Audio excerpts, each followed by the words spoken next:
오늘 이 시간에 우리에게 주신 하나님 말씀은 누가복음 2장 1절에서 7절까지 말씀이 되겠습니다.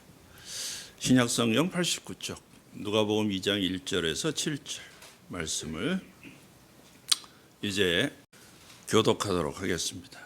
누가복음 2장 1절에서 7절 말씀 교독합니다. 이제 교독하십니다.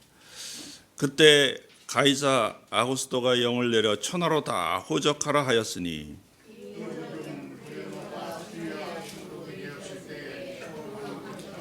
모든 사람이 호적하러 각각 고향으로 돌아가매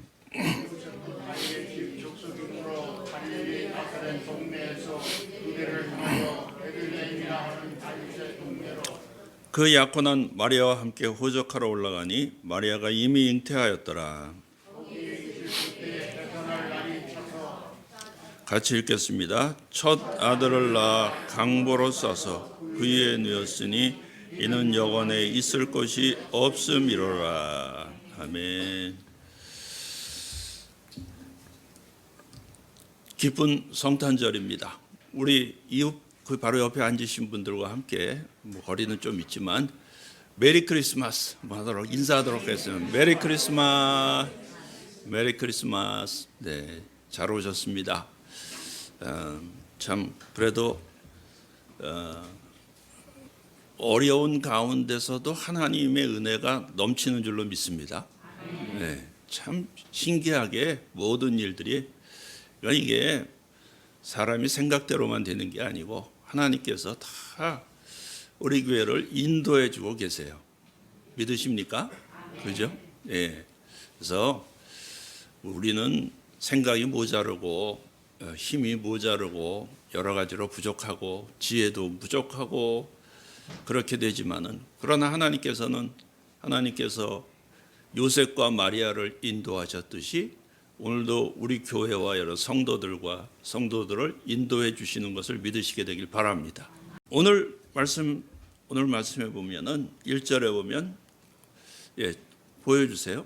1절 말씀에 보면 그때 가이사 아구스토가 영을 내려 천하로 다 호적하라 하였으니 그렇게 되어 있어요. 왜 누가라고 하는 사람은 누가복음에만 주로 있는 이야기인데 왜 누가는 오늘 말씀에 이것을 언급하고 있는 걸까요? 그때 가이사 아구스토가 영을 내려 천하로 다 호적하라 하였으니 가이사 아구스토는 누구를 얘기해요? 시저 아구스투스 황제를 얘기합니다. 로마의 줄리어스 시저가 암살을 당하고 암살도 아니죠. 공개적으로 공격당해서 줄리어스 시저가 암살을 당하고 옥타비아누스가 집권했어요. 옥타비아누스는 지금까지도 탁월한 정치인 로마의 황제로 알려진 사람입니다. 아우구스투스라고 하는 말은 존귀한 자, 존엄한 자다 그런 뜻이에요. 존경을 받을 만한 자다. 그게 아우구스투스의 뜻이에요. 그러니까 이 시저 아우구스투스 그러니까 풀네임으로 시저 아구스투스 옥타비아누스입니다. 이 황제가 당시 고대 그 모든 근동 지방을 그야말로 로마가 최대의 세계적인 영토를 지배하고 있던 그 시절에 아우구스투스가 황제가 되었는데 14년마다 인구 조사를 했어요. 왜 인구 조사를 할까요? 병역과 조세, 다시 말해서 세금을 걷어들이기 위해서 호적을 하게 했습니다. 그래서 시저 아구스투스 옥타비아누스가 영을 내려서 이스라엘 식민지의 모든 사람은 호적지에 가서 신고를 해라. 그때 총독이 누구냐? 2절 말씀입니다. 이 호적은 구레뇨가 수리아 총독되었을 때 처음 한 것이다. 여러분 이 누가는 이 상황에 대해서 역사적으로 자세하게 기록하고 있다는 거예요. 왜 이런 기록이 필요합니까? 예수님이 이 땅에 오신 사건은 허구가 아니라 역사적인 사건이라는 거예요. 역사적으로. 여러분 그러니까 줄리어스 시저 또는 옥타비아누스 황제가 실존했던, 그야말로 로마의 황제로서 실존했던 확실한 역사적인 황제였던 것과 마찬가지로 예수 그리스도께서는 분명히 역사적으로 이 땅에 오셨다는 것을 증명해 주고 있는 거예요. 예수님의 탄생은 누구처럼 신화가 아닙니다. 무슨 단군 신화 이런 게 아니에요. 무슨 곰하고 말이에요. 신의 아들이 곰하고 막 결혼해가지고 무슨 아들을 낳아서 무슨 그런 게 아니에요. 그런 게 아니라 박혁거세 스토리는 어떻습니까? 알에서 태어났다고 얘기하잖아요. 그러니까 그런 신화죠. 사람이 어떻게 알에서 태어날 수가 있습니까? 그러니까 다 신화입니다. 무슨 알에서 태어났다, 무슨 곰하고 그래서 태어났다, 그 다 신화예요. 그런데 예수님이 탄생하신 사실은 역사적인 사실이라는 것입니다. 그것을 증명하기 위해서 누가는 오늘 1절에 뭐라고, 가이사 아구스토가 영을 내려서 천하로 다 호족하게 했던 바로 그 시절, 바로 그때 이건 역사적인 사건이라고 하는 사실을 증명해 주고 있는. 3절에 보면 모든 사람이 호적하러 각각 고향으로 돌아가며 요셉도 다윗의 집 족속이므로 갈릴리 나사렛 동네에서 유대를 향해서 베들레헴이라고 하는 다윗의 동네로 그 약혼한 마리아와 함께 호적하러 올라가니 마리아가 이미 잉태하였더라. 여러분, 로마 제국은 식민지에서 세금을 많이 걷었기 때문에 대부분의 백성들의 삶은 가난하고 어렵고 힘이 들었습니다. 여러분, 마치 우리나라 일제 36년 동안에 일제 압박에서 수많은 수탈을 당했던 것과 비슷합니다. 그리고 얼마나 백성들을 내리눌렀는지 만삭이 되어서 이제 곧 아이를 낳을 마리아도 호적을 하러 가면 안 되었다고 하는 사실이에요. 여러분, 임산부한테는 소위 출산 휴가라는 것을 주지 않습니까? 출산 앞뒤로 적어도 한 달 이상, 그러니까 출산 전에 한 달, 출산 후에 최소한 또 한 달. 그래서 법적으로 지금 출산 휴가를 2달을 주어야만 됩니다. 그런데 이 만삭인 마리아는 그러니까 인권이 없던 시절이에요. 더더욱이 식민지 상황에 식민지 백성입니다. 만삭인 마리아도 호적을 하러 가야 했을 만큼 억압적인 상황이었다는 거예요. 나사렛에서 베들레헴까지는 약 120km, 그러니까 300리, 그러니까 수원에서 대전까지, 여기 광교에서 대전까지 가야 되는 그런 거리였습니다. 몇 날 며칠을 걸어서, 지금처럼 무슨 교통이 좋은 때가 아닙니다. 교통이라는 게 없어요. 거의 없다는. 말 타고 가고 그러는 건데, 가난한 요셉과 마리아가 말 타고 갔을 리도 없습니다. 걸어서 가는 거예요. 걸어서 몇 날 며칠을 걸어서, 걷고 또 걸어서, 그 만삭의 몸을 이끌고 마리아는 걷고 또 걸어서, 또는 낙이나 약대를 타고 갔을 수도 있어요. 그렇지만 거의 내 보기에는 걸어서 갔다고 보는 게 맞다는 거예요. 여행하는 사람들은 각자 음식과 물을 가지고 다녀야 됩니다. 지금처럼 고속도로 휴게소가 있는 것이 아닙니다. 어느 곳에 들려서든 다 먹을 것이 있고 그렇게 편안하게 여행할 수 있는 것이 아닙니다. 자기가 각자 음식과 물과 그런 것을 다 거의 가지고 다녀야 됩니다. 마리아와 요셉은 마음도 괴롭고 몸도 괴로운 그런 여행을 억지로 하지 않으면 안 되었다는 거예요. 여러분, 그러나 이방 지도자의 잔혹한 명령이 하나님의 뜻을 이루는 데 사용됐다는 것은 참으로 놀라운 일입니다. 우리가 때때로 내가 하고 싶지 않은 일을 할 때가 있어요. 겪게 됩니다. 가고 싶지 않은 길을 가야만 될 때가 있어요. 하나님께서 왜 나한테 이렇게 어려운 일을 주시나, 어려운 길을 가게 하시나, 그런 생각이 들 때가 있잖아요. 물을 때가 있잖아요. 왜 하나님은 이렇게 우리에게 때때로 시련을 주시나, 어렵게 하시나. 이게 내가 하고 싶어서 하는 일들이 아닐 때가 많이 있지 않습니까? 그러나 하나님께서는 자기의 뜻을 이루시기 위해서 이 세상의 조건과 상황을 다 다 사용하고 계신다는 거예요. 마리아와 요셉이 갈릴리 나사렛에서 베들레헴으로 가게 됨으로 인해서 베들레헴에서 구주 예수님께서 나실 것이라고 하는 예언이 이루어지게 되는 것이. 미가서 5장 2절 베들레헴 에브라다야 너는 유다 족속 중에 작을지라도 이스라엘 다스릴 자가 네게서 네게로 나올 것이라 그의 근본은 상고의 영혼에 있느니라. 그 예언이 이루어지기 위해서, 그러니까 예수님께서 베들레헴에서 탄생하실 것이라는 이 오래된 예언이, 최소한 800년 이상 된 이 예언이 온전히 이루어지기 위해서, 다시 말해서 이 다윗의 고향 예수 그리스도, 왕 되신 예수 그리스도께서 이스라엘의 왕이 되시고 만군의 모든 백성들의 만백성의 왕이 되시는 예수님께서 바로 그 왕의 고향 베들레헴에서 탄생하시기 위해서 하나님께서는 누구를 사용하셨다고요? 로마 황제도 사용하시는 거예요. 로마 황제도.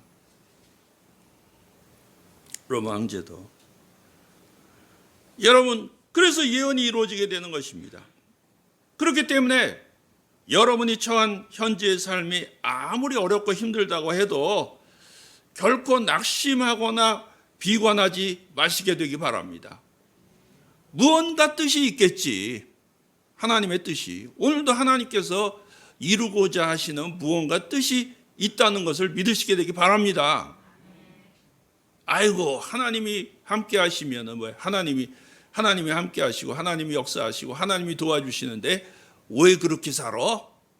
왜 그렇게 어렵대? 왜 이렇게 힘들대? 왜 그런 일이 당하는 거야? 여러분, 그러나 요셉과 마리아만 하겠습니까?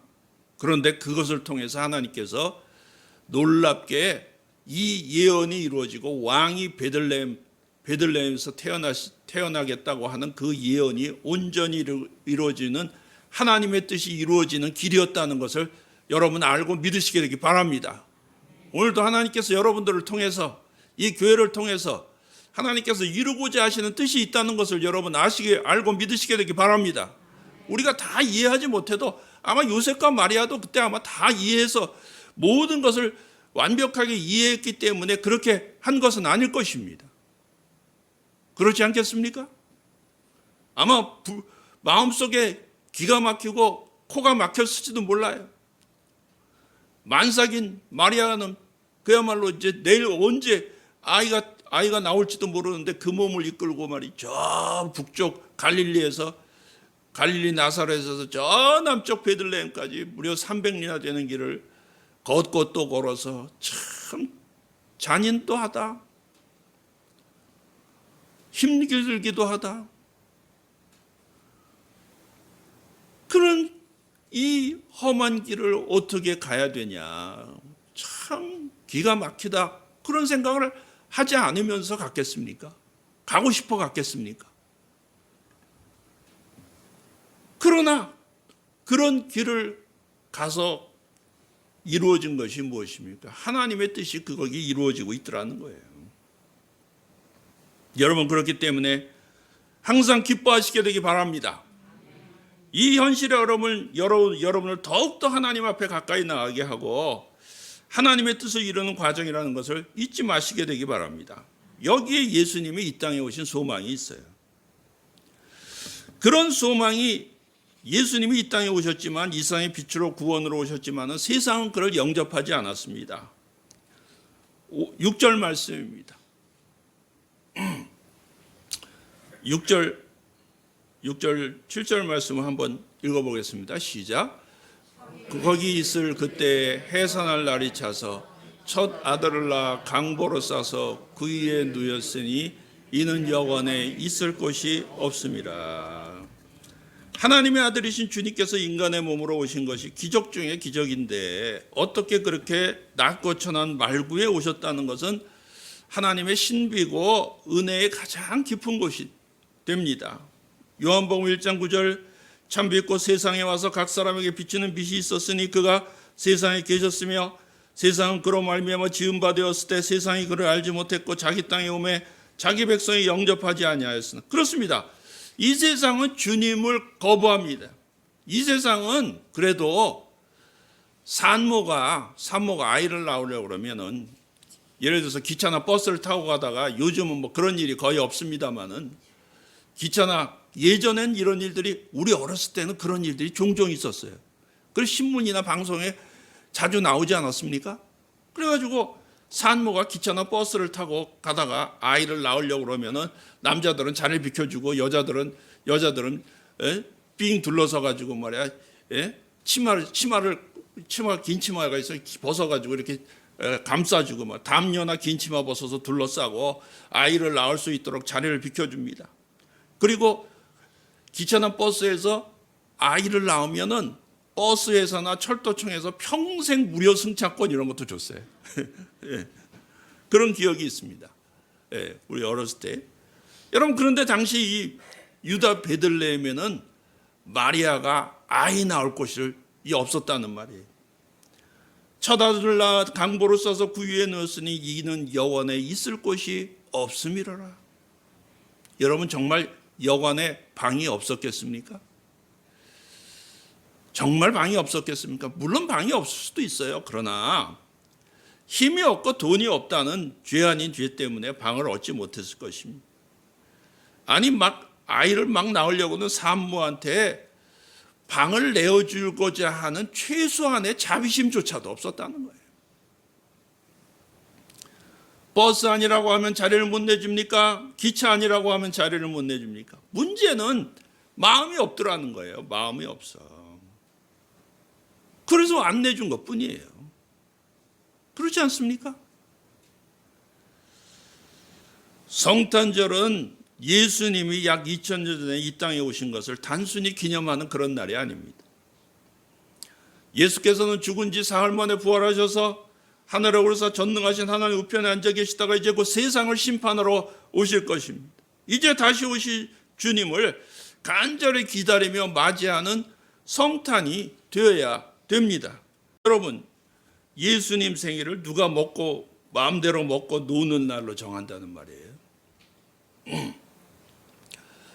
아무리 경기가 어쩌네 저쩌네 해도 이미 연말 휴양지와 온천과 호텔과 스키장은 이미 풀 부킹입니다.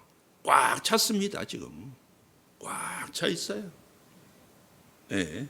이 난리통에도 꽉 차 있다는 거예요. 네. 그런데 지금 반만 받으라고 해서 난리가 나는 거예요. 사실은. 그죠? 예. 그러니까 이제 반은 돌려보내야 돼. 반은 오지 못하게 만들어야 돼. 그래서 지금 난리가 났다.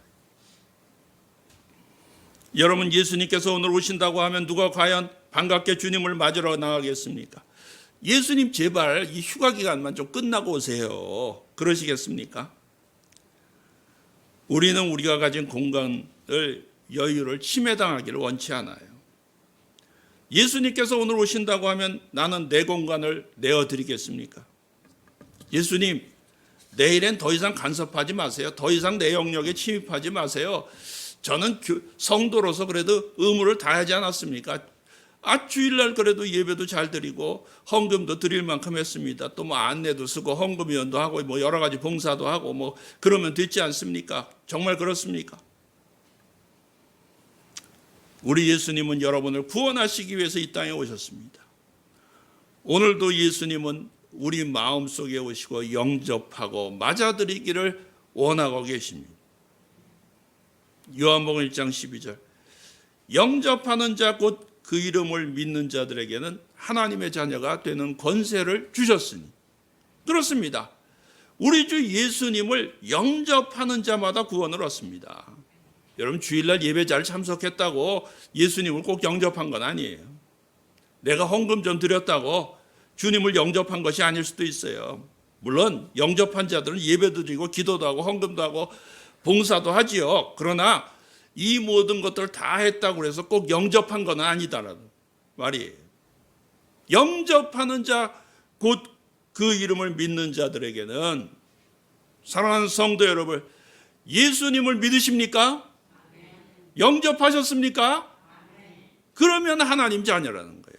영접하셔야.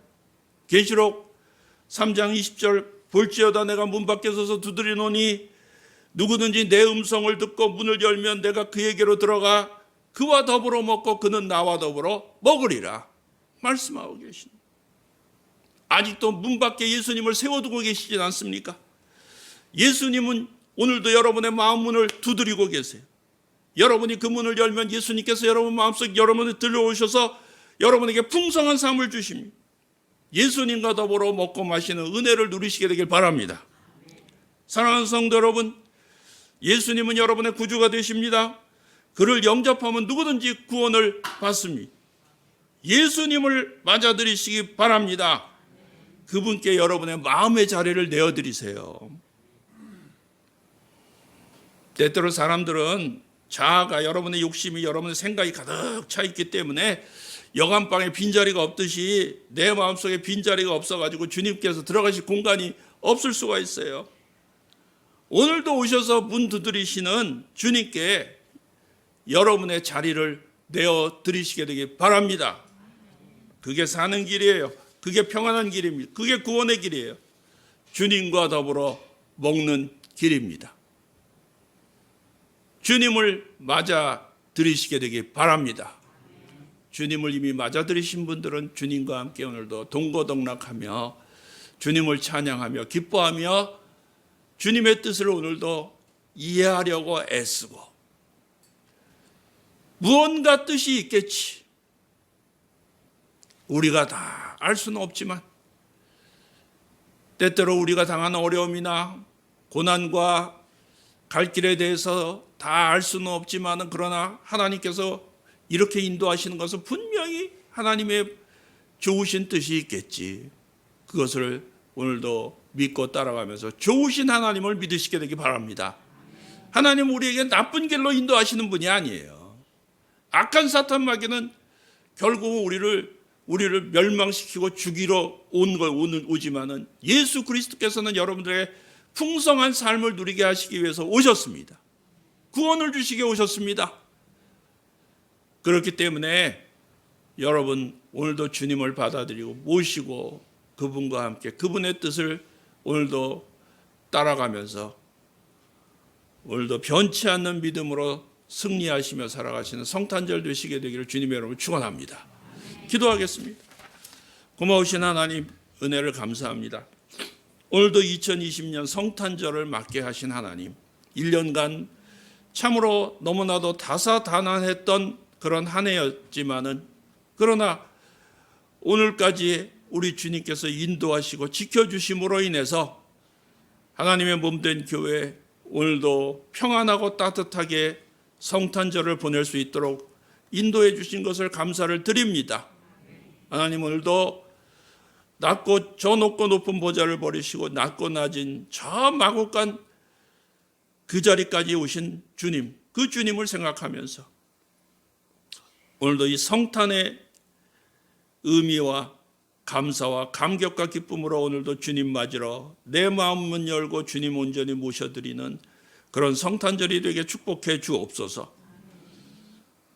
오늘도 주님을 모셔드립니다. 주님을 영접합니다.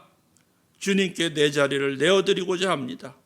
오 주님 오셔서 내 마음속에 자정해 주시고 역사해 주시고 구원해 주시고 풍성한 주님의 은혜로 채워 주옵소서. 예수님 이름으로 기도하옵나이다. 아멘.